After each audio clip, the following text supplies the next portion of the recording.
नमस्कार, न्यूज 24 देख रहे हैं आप। आपके साथ मैं हूं उज्जवल मिश्रा। तो राहुल गांधी को सुप्रीम कोर्ट से फिलहाल फौरी तौर पर राहत मिल गई है। इस राहत मिलने के बाद राहुल गांधी सीधे नई दिल्ली स्थित मीसा भारती के घर में लालू प्रसाद यादव से मुलाकात करते हैं। उस वक्त तेजस्वी यादव भी वहां मौजूद होते हैं। डिनर पर चर्चा होती है। उसके बाद कई तस्वीरें सामने निकल कर आती हैं। तस्वीरें भी कभी तेजस्वी यादव का हाथ पकड़े दिखाई देते हैं तो कभी राहुल गांधी से गंभीरता से चर्चा करते दिखाई दे रहे होते हैं। अब इन तस्वीरों के सामने आने के बाद से सियासत के गलियारों में चर्चा होने लगी कि आखिर इस बैठक में, इस मुलाकात में क्या बात हुई होगी। हमारे साथ सुकेश रंजन जी मौजूद हैं। आपकी नजर में सर क्या ये इसके सियासी मायने हो सकते हैं? क्यों ये मुलाकात हुई? उज्जवल, देखिए, ये दोनों एक दूसरे के पुराने घटक हैं। चाहे लालू यादव बहुत मजबूत स्थिति में थे या 2009 में जब उनके 4 सांसद ही थे, तब भी वो यूपीए के साथ थे। संबंध पुराना है। राहुल गांधी जब वहां गए होंगे तो डिनर कैसा बना है, कैसे होना चाहिए, डिनर कैसे बनता है, मटन कैसे बनता है, कहा जा रहा है कि मटन खाया उन्होंने। लालू यादव खाना बहुत अच्छा बनाते हैं वैसे। अब उन्होंने खुद बनाया कि नहीं बनाया इसकी तो पुष्टि नहीं है, लेकिन जब दो राजनेता मिलते हैं तो सिर्फ खाने पे चर्चा होती है ऐसा नहीं है, राजनीतिक चर्चा जरूर हुई होगी, क्योंकि आपको मालूम है कि एक इंडिया बन गया है, Indian national developmental inclusive alliance. इस इंडिया के प्रमुख हिस्सा लालू यादव की पार्टी भी है, नीतीश कुमार हैं, कांग्रेस जाहिर तौर पे है। कांग्रेस को सेंटर में रखा जाए इसकी पैरवी सबसे ज्यादा नीतीश कुमार ने की। लालू यादव उनके साथ थे, तेजस्वी यादव उनके साथ थे कि हाँ, एक फ्रंट ऐसा बनना चाहिए जिसमें कांग्रेस हो। थर्ड फ्रंट का कोई मतलब नहीं होगा, मेन फ्रंट बनना चाहिए। जब कल उनको राहत मिलती है सुप्रीम कोर्ट से और उस राहत से उनकी सांसदी फिर से बहाल हो जाती है तो वो लालू यादव से मिलते हैं। अब इसको इस तरीके से समझिए कि राहुल गांधी के बारे में एक आम इमेज क्या है। अभी तक उनके बारे में एक इमेज थी कि वो रिलक्टेंट पॉलिटिशियन है। अभी तक उनके बारे में एक इमेज ये थी कि वो पार्ट टाइम पॉलिटिक्स करते हैं। उनके बारे में जो चस्पा किया गया था कि उनकी राजनीतिक समझ कम है। पहला उन्होंने काम किया कि उन्होंने एक भारत जोड़ो यात्रा की, कश्मीर से कन्याकुमारी तक। अब इसने एक पॉलिटिकल कंसिस्टेंट पॉलिटिशियन के तौर पे उनकी इमेज बनाई। लोगों से मिलना, उनका काडर खड़ा हुआ। इस बीच में 2 चुनाव हुए, हिमाचल और कर्नाटक। कर्नाटक में तो उन्होंने खूब प्रचार किया, दोनों वो जीत भी गए। वो पीछे नहीं हटे, इस केस में भी माफी नहीं मांगूंगा। 2 कोर्ट ने वो राहत उनको नहीं दी, सुप्रीम कोर्ट से राहत मिली। वो बार बार कहते रहे डरो मत। तो वो एक अंडरलाइन करना चाहते हैं, एक पॉलिटिकल मैसेज अंडरलाइन करना चाहते हैं कि मैं सत्ता से नरेंद्र मोदी से सीधा सवाल करूंगा, आंखों में आंख डाल के करूंगा। चाहे आप मुझे संसद में रहने दो, बाहर निकाल दो, आप एक राजनीतिक माहौल ऐसा बनाओ कि मुझे रेलेवेंट साबित करने की कोशिश करो, लेकिन मैं नहीं होऊंगा, मैं ये लड़ाई लड़ता रहूंगा। इसके साथ ही राहुल गांधी की एक इमेज क्या थी? बेंगलोर में सोनिया गांधी जाती हैं। जब सोनिया गांधी बेंगलोर की बैठक में पहुंचती हैं तो यह कहा जाता है कि सोनिया गांधी एक एक्सेप्टेबल फेस है। सोनिया गांधी यूपीए की चेयरपर्सन रही हैं। सोनिया गांधी के जाने से उस मीटिंग में एक गंभीरता आती है, क्योंकि सोनिया गांधी के लालू यादव से संबंध है, सोनिया गांधी के नीतीश कुमार से संबंध है, सोनिया गांधी ममता बनर्जी से कंफर्टेबल हैं, सोनिया गांधी शरद पवार से बात कर सकती हैं। ये तमाम ऐसे नेता हैं जिनसे पर्सनल रिलेशन सोनिया गांधी के बहुत अच्छे हैं। और यही एक ड्रॉबैक राहुल गांधी में देखा जाता रहा है कि राहुल गांधी शायद सबको एक्सेप्टेबल नहीं होंगे। वो ममता बनर्जी से उस लेवल पे बात नहीं कर सकते जिस लेवल पे सोनिया गांधी कर सकती है। वो लालू यादव से उस लेवल पे बात नहीं कर सकते जिस लेवल पे सोनिया गांधी कर सकती है। वो शरद पवार को शायद राहुल गांधी मंजूर नहीं होंगे, लेकिन सोनिया गांधी के पिक्चर में आने पे बात बदल जाती है। मुझे लगता है कि राहुल गांधी अब उस दिशा में बढ़े हैं क्या कि पॉलिटिकली कंसिस्टेंट तो मैं हूं, I am a force to reckon with. मैं लगातार राजनीति कर रहा हूं, लगातार सड़कों पे हूं। आजादपुर जाने सब्जी मंडी जाते हैं, वो कभी किसी मैकेनिक से बात करते हुए पाए जाते हैं, कभी हरियाणा के खेत में दिखते हैं, वो कभी वहां के किसानों को, महिलाओं को वो अपने घर बुलाते हैं, वहां उनके साथ लंच करते हैं जिसमें उनकी मदर भी होती हैं, उनकी सिस्टर भी होती हैं। ये सब ऐसी चीज है जो उस तरफ इशारा करती है कि राहुल गांधी अपने आप को कंसिस्टेंट साबित करने में लगे हुए हैं कि मैं कंसिस्टेंटली एक पॉलिटिकल कॉज के लिए लड़ रहा हूं, जो कॉज है कि नरेंद्र मोदी देश का भला नहीं कर रहे हैं, उनकी आर्थिक नीतियां ठीक नहीं है, वो समाज को तोड़ रहे हैं और मैं उसके खिलाफ खड़ा हूं। जो अगली कोशिश है वो ये है कि लालू यादव से मिलके शायद वो ये बताना चाहते हैं कि जो उन पे यह आरोप चस्पा किया गया है कि वो एक्सेप्टेबल नहीं है, वो मैनेज नहीं कर सकते, तो लालू यादव से मिलके कहीं वो करने की कोशिश तो नहीं है। याद करिए कि जब बेंगलोर की बैठक हुई तो ममता बनर्जी ने स्टेज से कहा, जब प्रेस कॉन्फ्रेंस हो रही थी, हम सबके प्रिय राहुल गांधी। वो एक बॉनहॉमी दिखी। उसके पहले जब इंडिया नाम रखा गया तो सबसे पहले राहुल गांधी और ममता बनर्जी की बातचीत हुई इंडिया को लेकर, तो ममता बनर्जी से भी वो प्रॉक्सिमिटी, पॉलिटिकल प्रॉक्सिमिटी बनाने की कोशिश की। अब वो लालू यादव से बात कर रहे हैं। लालू यादव से पहली मुलाकात ये जरूर है कि जब उनको सुप्रीम कोर्ट से राहत मिली तब लालू यादव से मिलने गए, लेकिन इसके पहले बेंगलोर में वो दिखा चुके हैं। शरद पवार, सुप्रिया सुले के माध्यम से वो शरद पवार से नजदीक पहुंचने की कोशिश कर रहे हैं। नजदीक मतलब इस लिहाज से कि मैं स्वीकार्य हो सकता हूं।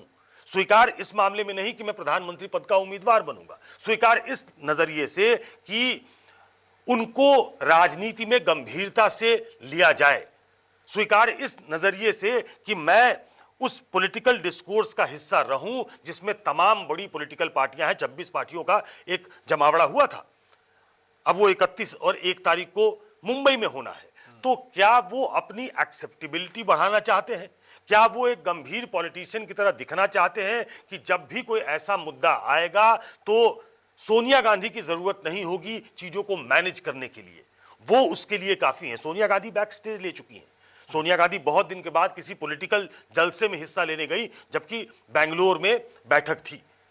वो पटना नहीं गई थी, बेंगलोर गई थी। मुझे नहीं मालूम कि वो मुंबई में जाएंगी कि नहीं, लेकिन इस तरीके से राहुल गांधी शायद रीच आउट करने की कोशिश कर रहे हैं उन नेताओं के पास जो देश के बड़े नेता हैं। वो एक पॉलिटिकल एक रास्ता भी उनको बता सकते हैं, एक पॉलिटिकल नैरेटिव गढ़ने की भी बात कर सकते हैं। वो ऐसे मुद्दों पे बात कर सकते हैं जिस पे नरेंद्र मोदी को और तीखे तरीके से और पॉलिटिकल तरीके से घेरा जा सके। तो मुझे लगता है कि राहुल गांधी की ये मुलाकात उस नजरिए से इंपॉर्टेंट है कि लालू यादव जो देश के बड़े नेताओं में शुमार होते हैं, भले वो कन्विक्टेड हैं, वो चुनाव नहीं लड़ सकते, लेकिन अभी भी उनकी पार्टी बिहार में सत्ता पे काबिज है, उनकी पार्टी एक बड़ी पार्टी है और बिहार से ही ये पूरी राजनीति शुरू हुई है कि नरेंद्र मोदी को कैसे चुनौती दी जाए, कांग्रेस के साथ एक मेन फ्रंट बने और उसके अगुवा नीतीश कुमार और लालू यादव बने। तो ये राहुल गांधी की कोशिश अपने आप को एक्सेप्टेबल बनाने की, स्वीकार्य बनाने की, एक बोनहॉमी क्रिएट करने की मुझे ज्यादा लगती है। तो ये आप जो मुंबई में मीटिंग होगी, 2 बार मीटिंग हुई मुंबई में, ये ऐसी मीटिंग होगी जहां सत्ता में कोई भी सदस्य नहीं है। इस पूरे जो INDIA ये पूरा गठबंधन बना है, तो इसमें जाहिर तौर पर अब चर्चा एक ये भी चल रही है कि संयोजक के तौर पर वहां पर चर्चा होगी कि किसे बनाया जाए।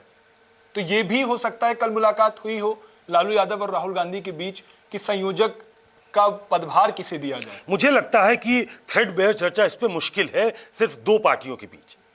अगर इस तरीके से कंपार्टमेंट में चर्चा होने लगेगी फिर इंडिया का महत्व नहीं रह जाएगा। वो इंडिया जो बना है वो इसलिए बना है कि हम सब मिलकर एक साथ बैठें, एक स्ट्रैटेजी तैयार करें, एक कॉमन एजेंडा तैयार करें और उस पे आगे बढ़ें। मुझे लगता है कि ये बातचीत, राजनीतिक बातचीत जरूर हुई होगी। बिहार में कैसे किसको रोकना है ये बातचीत हुई होगी। हमारा आगे का काम क्या हो सकता है, आगे हमारा रोड मैप क्या हो सकता है, इस पे चर्चा हुई होगी। संयोजक पे चर्चा मुझे लगता है कि इसमें शायद ही हुई हो कि संयोजक कौन बनेगा। हाँ, संयोजक किसी को बनाना है। नीतीश कुमार उस रेस में सबसे आगे हैं क्योंकि नीतीश कुमार एक ओबीसी नेता के तौर पे हैं, वो केंद्र में काम कर चुके हैं। वो अब जब 25 नजदीक है तो करीब 20 साल तक वो मुख्यमंत्री रह चुके हैं। भ्रष्टाचार का ऐसा कोई दाग नीतीश कुमार पे नहीं है, तो एक मुफीद चेहरा है जो ओबीसी को टक्कर दे सकता है। नरेंद्र मोदी अपने आप को पिछड़ा बता चुके हैं कि मैं पिछड़ा हूं, मैं ओबीसी जाति से आता हूं, तो वैसे में नीतीश कुमार एक ऐसे व्यक्ति हैं जो नरेंद्र मोदी के सामने खड़े किए जा सकते हैं कन्वीनर के तौर पे। वो प्राइम मिनिस्टरियल कैंडिडेट कोई होगा, इसके बारे में कोई खुलासा नहीं है। कोई चेयरपर्सन हो सकता है, कोई कन्वीनर हो सकता है, तो वो नाम नीतीश कुमार का हो सकता है। कहा जा रहा है वो नाम खड़गे साहब का हो सकता है, लेकिन कांग्रेस हो सकता है बैकसीट ले ले। कांग्रेस ये समझती है कि कांग्रेस के पिक्चर में आने से एक मौका ये मिलेगा कि है तो कांग्रेस ही आगे, और कांग्रेस के ऊपर भ्रष्टाचार के आरोप चस्पा हो जाते हैं। नरेंद्र मोदी को एक मौका मिल जाता है, तो कांग्रेस इस बात को समझती है, वो एंटिसिपेट कर रही है कि हमारे पिक्चर में आने से हमारी इस पूरे गठबंधन पे हमला करने का एक और मौका नरेंद्र मोदी को मिल सकता है। इसलिए मुझे लगता है कि कोई बाहर का व्यक्ति, और इसलिए मैं कह रहा हूं कि नीतीश कुमार उसमें स्वीकार्य हो सकते हैं, क्योंकि नीतीश कुमार ऐसे पहले व्यक्ति हैं जिन्होंने लगातार कंसिस्टेंट तरीके से ये कहा कि हमको एक फ्रंट बनाने की जरूरत है, कोई तीसरा फ्रंट, कोई फेडरल फ्रंट बना के काम नहीं चलेगा। और नीतीश कुमार की ये मुहिम तब रंग लाई जब पटना में उन्होंने बैठक की। ये बैठक बहुत मुश्किल बताई जाती थी, लेकिन एक ही बैठक में ममता बनर्जी का होना, अखिलेश यादव का होना, अरविंद केजरीवाल का होना, अखिलेश यादव का होना, ये एक उनके लिए फेदर इन द कैप था कि उन्होंने सबको एक साथ बिठा दिया। और उसके बाद अगर आप देखें कांग्रेस का दिल्ली के ऑर्डिनेंस पे रुख, वो एक कदम पीछे गई, पहले इसके लिए तैयार नहीं थी, लेकिन उसने अरविंद केजरीवाल का समर्थन किया। भले ही ये बिल पास हो जाए, राज्यसभा में भी नंबर मैनेज कर लिया है सरकार ने, लेकिन कांग्रेस उसके साथ खड़ी हुई, तो कहा जा रहा है कि इसके पीछे भी राहुल गांधी की सोच थी। तो इसके लिए तैयार करना सबको नीतीश कुमार के ये क्रेडिट नीतीश कुमार को जाता है, इसलिए एक नेचुरल कंटेंडर के तौर पे नीतीश कुमार उभरते हैं। लेकिन इस पे चर्चा राहुल गांधी और लालू यादव के बीच हुई होगी, मुझे इसमें शक है। लेकिन हाँ, पॉलिटिकल चर्चा, पॉलिटिकल नैरेटिव, क्या हमको जातिगत जनगणना पे आगे बढ़ना है क्या, क्योंकि उसके पहले एक कोर्ट का निर्णय यह भी आ चुका है कि जातिगत सर्वेक्षण जो बिहार में चल रहा है वो चलते रहेगा। कोर्ट ने यह फैसला दिया है। ये बात बाकी लोग भी कह चुके हैं। उत्तर प्रदेश में अखिलेश यादव कह चुके हैं कि हमारी सरकार आएगी तो हम भी कराएंगे, अगर ये केंद्र का आना नहीं चाहती है तो अपने आप को पिछड़ों का मसीहा बताने की कोशिश, पिछड़ों को अपने पीछे लामबंद करने की कोशिश हो सकती है, तो उस पर चर्चा हुई होगी। और लालू यादव, उन्होंने वो इमरजेंसी के बाद और इमरजेंसी के पहले से लेकर इमरजेंसी को लेते हुए और उसकी बाद की राजनीति, मंडल कमंडल, उसके बाद अलायंस की पॉलिटिक्स, कांग्रेस का एकला चलो से लेकर सबको साथ लेने का जब उन्होंने अपना फैसला किया, बदला, तो इन सबके गवाह रहे हैं।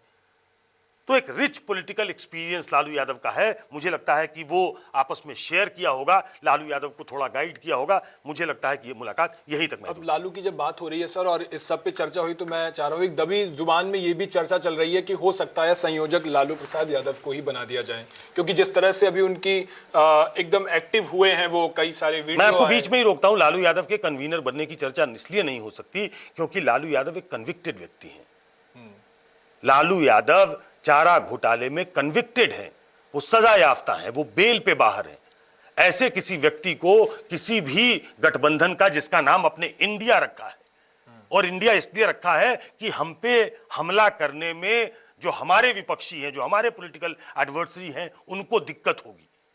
और उस इंडिया का कन्वीनर अगर आप किसी कन्विक्टेड व्यक्ति को बनाते हो, तब तो आप खुला मैदान देते हो, क्योंकि नरेंद्र मोदी लगातार हमला कर रहे हैं कि सारे भ्रष्टाचारी एक साथ हो गए हैं, सारे भ्रष्टाचारी नरेंद्र मोदी को हराने के लिए एक साथ हो गए हैं। लेकिन वो एक अकेला नरेंद्र मोदी ही काफी है इनसे लड़ने के लिए। इस बात को और बल मिलेगा। इसलिए ये चर्चा मुझे बेमानी लगती है कि लालू यादव को कन्वीनर के तौर पे पेश किया जाएगा, लालू यादव कन्वीनर हो जाएंगे, इसकी मुझे कोई संभावना दिखती नहीं है। उसके लिए मुफीद व्यक्ति कोई ऐसा व्यक्ति हो सकता है जिसका एक रिच पॉलिटिकल एक्सपीरियंस हो, जो स्वीकार्य हो सभी दलों को। ऐसे में नीतीश कुमार का नाम आ सकता है। अगर कांग्रेस किसी को बनाना चाहे और सब लोग उसके लिए तैयार हो जाए तो खड़गे हो सकते हैं। खड़गे दलित हैं, दलित आज तक कभी। और कन्वीनर बनने का मतलब आप याद करिए, जब नरेंद्र मोदी कैंपेन कमेटी के चीफ बनाए गए थे तो एक तरीके से प्राइम मिनिस्टीरियल पद के लिए उनका एक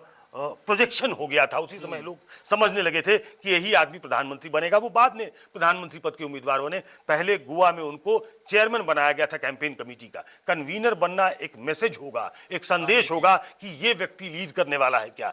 ऐसे किसी व्यक्ति को अगर बनाया जाएगा तो उसमें दलित व्यक्ति हो सकता है, क्योंकि आज तक कोई दलित देश का प्रधानमंत्री नहीं हुआ है। और वो साउथ से आते हैं तो साउथ का पूरा जो इलाका है वो कांग्रेस वहां अच्छा करना चाहेगी। एक ये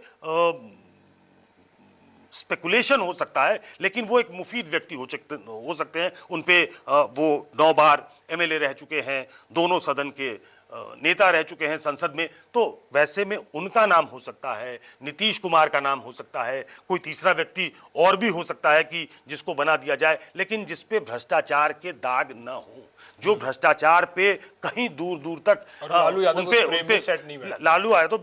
बिल्कुल, लालू यादव वो बैकड्रॉप में होंगे, वो बैकरूम पॉलिटिक्स कर सकते हैं, वो गाइड कर सकते हैं। उन्होंने कल राहुल गांधी को हो सकता है बताया होगा कि राजनीति को किस दिशा में जाना चाहिए, कहां ले जाना चाहिए। वो 2015 में नरेंद्र मोदी से वो और नीतीश कुमार मिलकर लड़ चुके हैं, डिफीट दे चुके हैं नीतीश कुमार और लालू यादव नरेंद्र मोदी को। तो वो कुछ ऐसी रणनीति बता सकते हैं राहुल गांधी को, लेकिन कन्वीनर के पद पे लालू यादव का आना बिल्कुल मुमकिन नहीं। तो कुल मिलाकर के ये देखना होगा कि राहुल गांधी और लालू प्रसाद यादव की जो मुलाकात हुई, जिसमें तेजस्वी यादव मौजूद थे, तो कई सारे सियासी मायने अपने साथ लेकर के आई। और जाहिर तौर पर जब ये मुलाकात हुई तो आगे के गठबंधन को लेकर भी चर्चा हो गई, और उसी के साथ ये भी चर्चा हुई होगी कि नरेंद्र मोदी को कैसे हराया जाए 2024 के लिए। हमारे साथ सुकेश रंजन जी जुड़े थे, आपको सारी चीजें विस्तार से बताई। बाकी की खबरों के लिए देखते रहिए News 24। शुक्रिया।